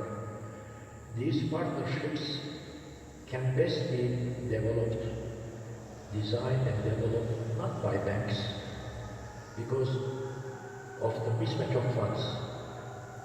Banks obtain money, may do what, at short term, but they have to invest this money. If you want to finance an entrepreneur, the returns will come in years later. So the mismatch of funds problems make it impossible for the banks to function as truly Islamic institutions. What is needed are Mudaraba companies or Musharaka companies which do not obtain their funds from the public through Mevduat, but they obtain funds from fellow business people. Venture capital, exactly. Venture capital is the true model, and just as I mentioned about Merton College, Oxford, which had been borrowed from the Islamic Waqf system, merchant capital, which dominates California and Silicon Valley today, is a copy of the Islamic Madrasah partnership. I'm not going to say they learned it from Muslims. What is more possible is that they have reinvented our Madrasah, which our Prophet ﷺ had been using it 1,500 years ago. Okay? So, please be aware, Islamic finance, you see only tip of the iceberg. It's much, much broader. To give you an example, I already mentioned venture capital, which leads to the latest technology. Huge profits, also loss, of course. And profit and loss sharing, this is what Madrasah is all about. What makes Madrasah fascinating is that it encourages entrepreneurship. Because entrepreneur loses only his time and effort. An entrepreneur is a young man like it's now over there. I can see. Who doesn't have any money? Maybe you have, I don't know. but most young people, engineers, do not have any money. Okay? But they have brains. So when you make a partnership with a young person like that, as I say, I am the capitalist. If there is loss, I take all the losses. The loss goes to the capitalist. And the entrepreneur is encouraged because he doesn't have to suffer pecuniary loss. He doesn't have to suffer money loss. He suffers also because his work goes unrewarded, yes, but he is not ruined. That it encourages entrepreneurship, and entrepreneurship is the greatest asset you have. It's human capital. I just mentioned 80% of the value of American companies are patents. Who provide those patents?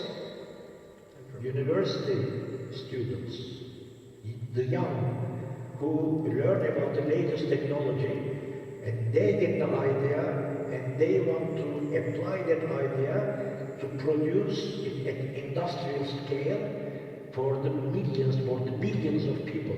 This machine is used by entire world population practically. The idea came from engineers. Solid state technology, they call it. You don't remember those days when we had computers that were bigger than this building.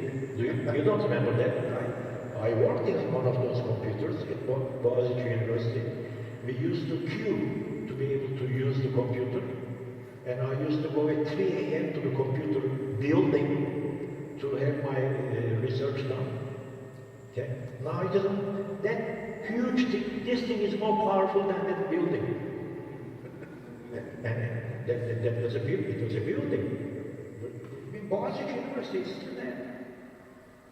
And that is venture capital. Someone had the idea of reducing the size, and it was financed by a capitalist. Arthur Rocks is the name of the capitalist. He financed it. Apple Computer developed because of that. Arthur Rocks financed, what was his name? Stephen Jobs. That is pure Madrasah. So that is Madrasah, Waqfs, Isham.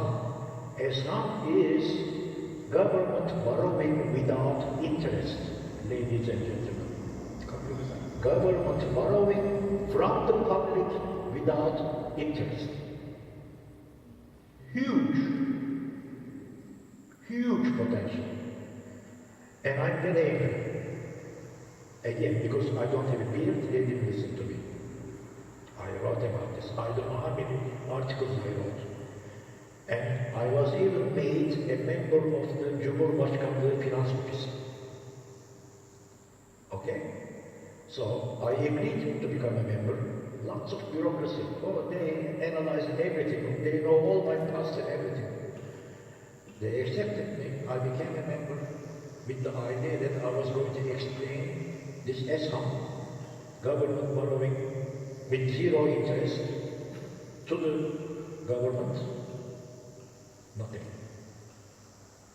Because the president is surrounded by a group of, I don't want to say anything, okay, you can guess my words, by a group who don't want the president to have access to some people who can think.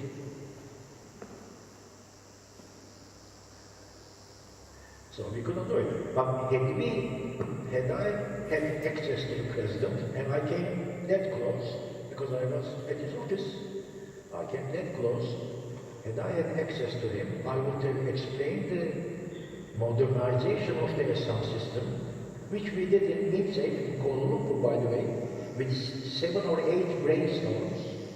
We modernized it. Then the Turkish government would have been able to borrow money from the public without interest, and therefore reduce the role of interest in the economy substantially. Because the main reason why the interest rate is so high in this country is because of government borrowing. Government is a huge borrower of funds. So it competes with the private enterprise for the available funds in the economy. It crowds out the private enterprise, and it pushes up the rate of interest. Now the president, being a good Muslim, he wants to reduce the rate of interest, but he pushes up himself because he keeps borrowing. He needs to borrow. I'm not discussing that. But he could have borrowed without interest had I had access to him.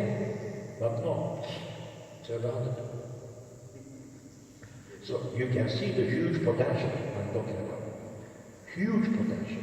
As some workers, venture capital, and banking also. And we have to be creative. We can think of, I'm sure, if we read the Quran carefully, and the Hadith and Sunnah carefully, I'm sure we can find other instruments as well, which we can modernize today. That is not anachronism.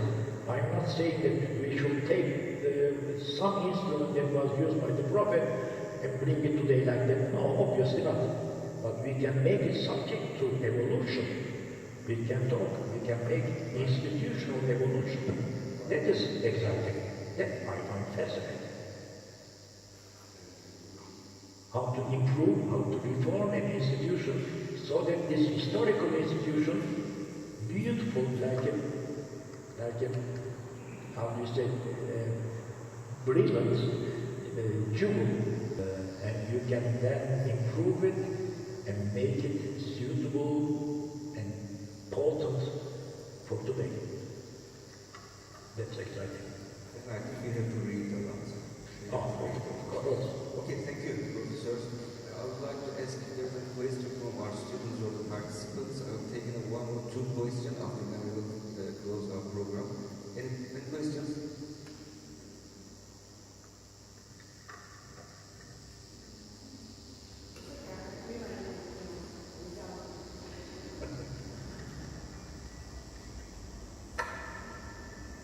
Thank you so much, first of all, Prophet and Prophet Murat. It was a really great presentation and sharing session.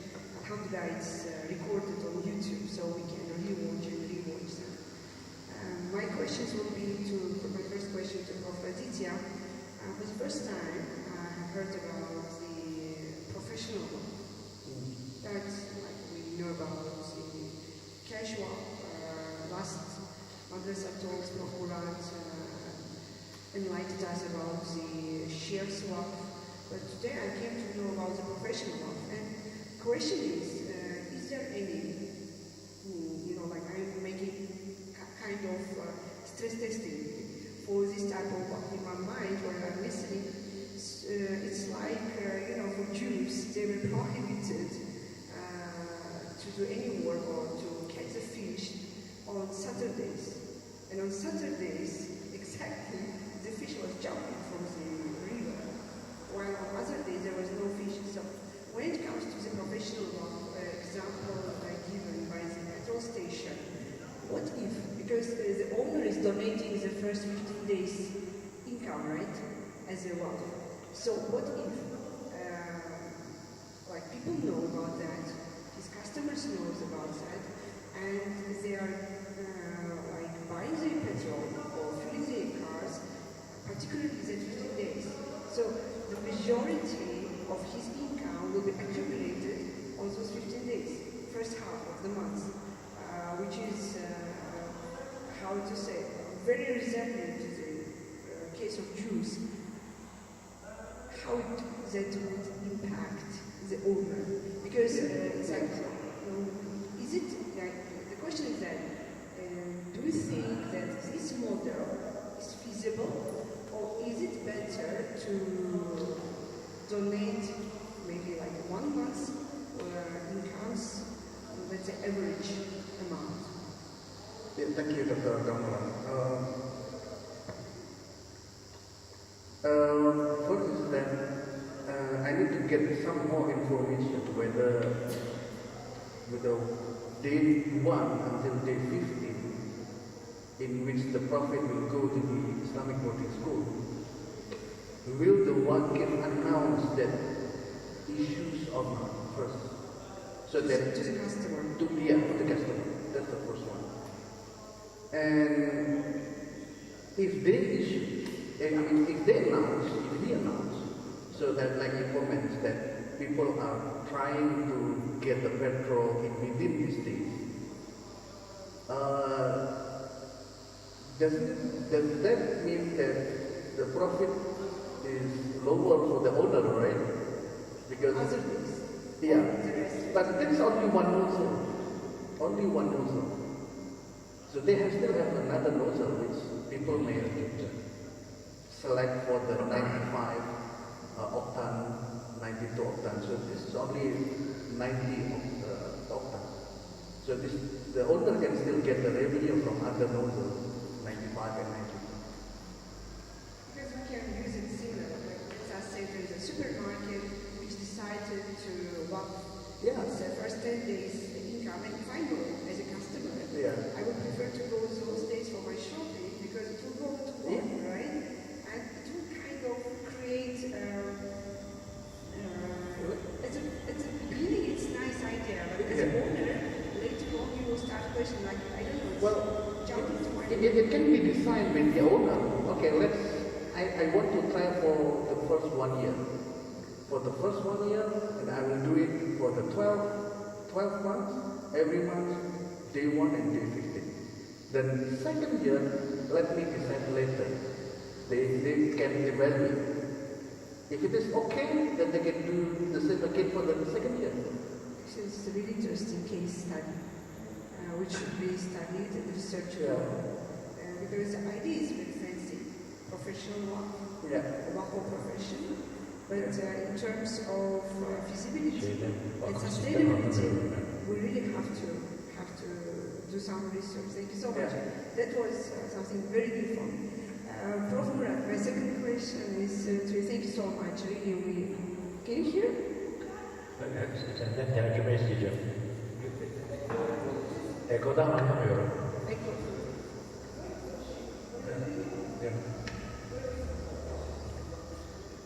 Yok olmuyor.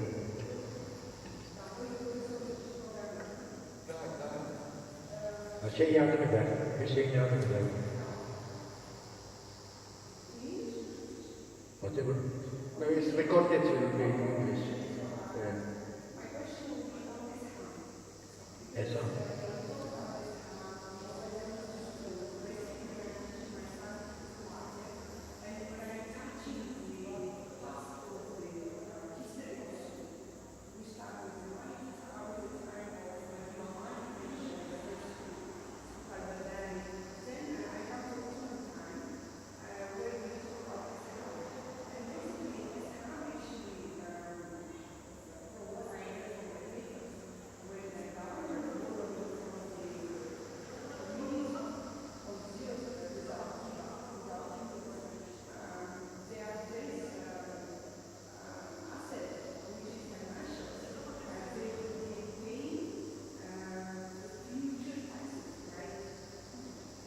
Future taxes.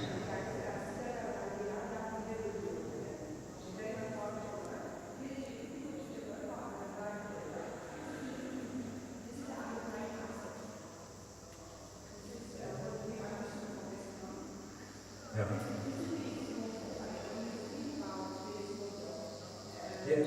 There is an underlying concept, yes. Yeah. And based upon that concept, they issue the paper. But what I am objecting is establishing a sukuk, establishing a wakf with sukuk. You get the money through by issuing sukuk, and then give this money to wakf. And then when you have to pay back the sukuk, when the sukuk is redeemed, then you have to keep the wakf, because you have to take all the money from the wakf. That's what I'm objecting. That's exactly not our case. I will later In explain. that case, okay. Yeah, If you solve that problem, okay. that's not the case.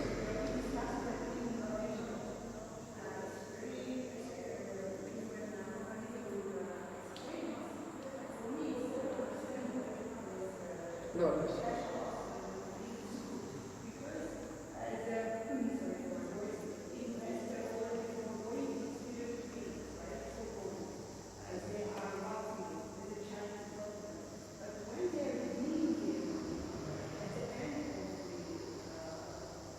Yeah.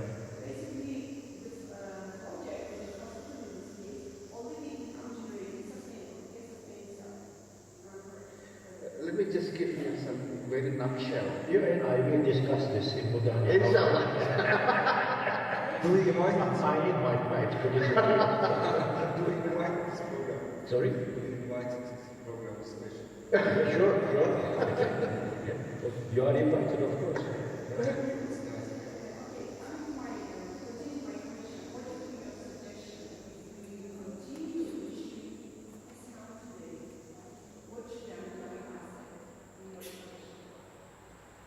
What kind of assets? Underlying asset. Oh, can be anything. I suppose it can be bridges, anything that yields regular revenue. Also, income, yeah. Anything that generates regular revenue. What Essan does is takes only a small portion of it, and then it issues that particular money.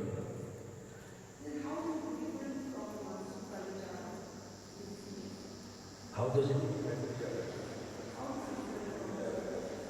Sukuk al-Ijara is, Sukuk al-Ijara is like the Ottoman Istiklal. It is Hira-i Sharia.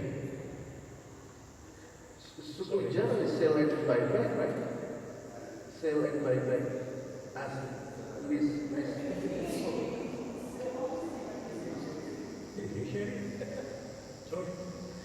Sorry, what? Sorry. I think it was a good topic. Thank you very much, Professor Aditya. I think we don't have any questions from our friends. Inshallah, you can watch this program on YouTube channel again. It will be very beneficial for us. As a last word, I would like to say that from the beginning, I want to say what I forget, but at the end of I would like to say we are condemning Roman state Israel appropriate using force against Palestine and Gaza. Hopefully they can find a peaceful solution. Inshallah, no more people die in this program. Inshallah, we will find solutions. And also, it's very important that Professor Aditya gives some examples about being a strong state. Hopefully, all case for all Muslim countries. Inshallah, we will solve this problem as soon as possible. Thank you very much, Professor. Thank you for participating in our program and all guests and students. Thank you very much for this participating program. Inshallah, we will make a talks program, but I think we will make it tomorrow. We will announce it from our YouTube channel again. Thank you very much. Have a nice